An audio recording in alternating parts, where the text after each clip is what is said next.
katapatan. Dahil ikaw po ang katotohanan. Wala kang sinabi na hindi matutupad kahit kailan.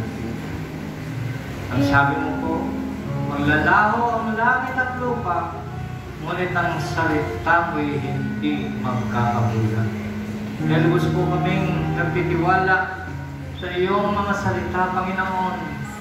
Ito yung pagkain ng aming kaluluwa na mapagpapaunlad sa aming karunungan.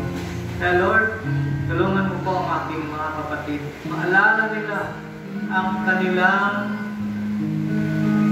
obligasyon sa iyo.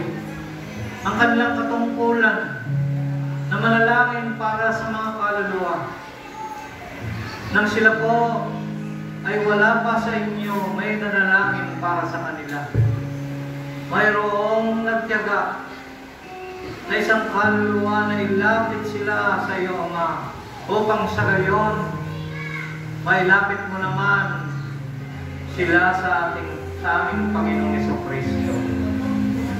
Kaya Lord, paalala mo po sa kanilang laging manalangin para doon sa mga kaluluwang nais nilang maakit o maanyayaan dito sa iyong gawain upang marigaluhan mo sila ng kaligtasan at makamta nila ang buhay na walang hanggan. Panginoon, dahil sa aming pagtitiwala, tataas naman namin ang aming mga prayer request sa iyo upang sa pamamagitan ng aming lubos na pananampalataya, maangkin namin na ang aming mga ginawang prayer request ay mapapasa amin sa lalong madaling panahon. Panginoon, umaasa kami na hindi kami mapapahiya, hindi kami mabibigo sa aming pananalig sa iyo, sapagkat ikaw ay tapat na Diyos. Kaya pagpalain mo po at basbasan ang mga prayer request na ito.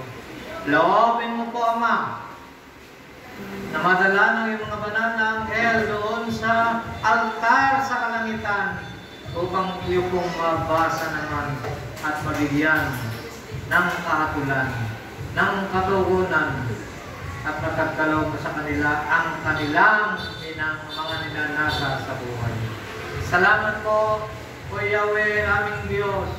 Salamat sa paalala mo sa kanilang lahat, sa aming lahat, na kami po ay magsumikap na mabigyan ng kagalakan at kasiyahan ng iyong puso sapagkat nagagalak ka ng bawat isang kaluluwa na isinugo mo rito sa lupa ay magbalik loob sa iyo. Kaya Ama, salamat sa iyong katapatan at sa iyong kabutihan. Sa ngalan ng Ama at ng Anak at ng Espiritu Santo. Amen. Let's give thanks to the Lord.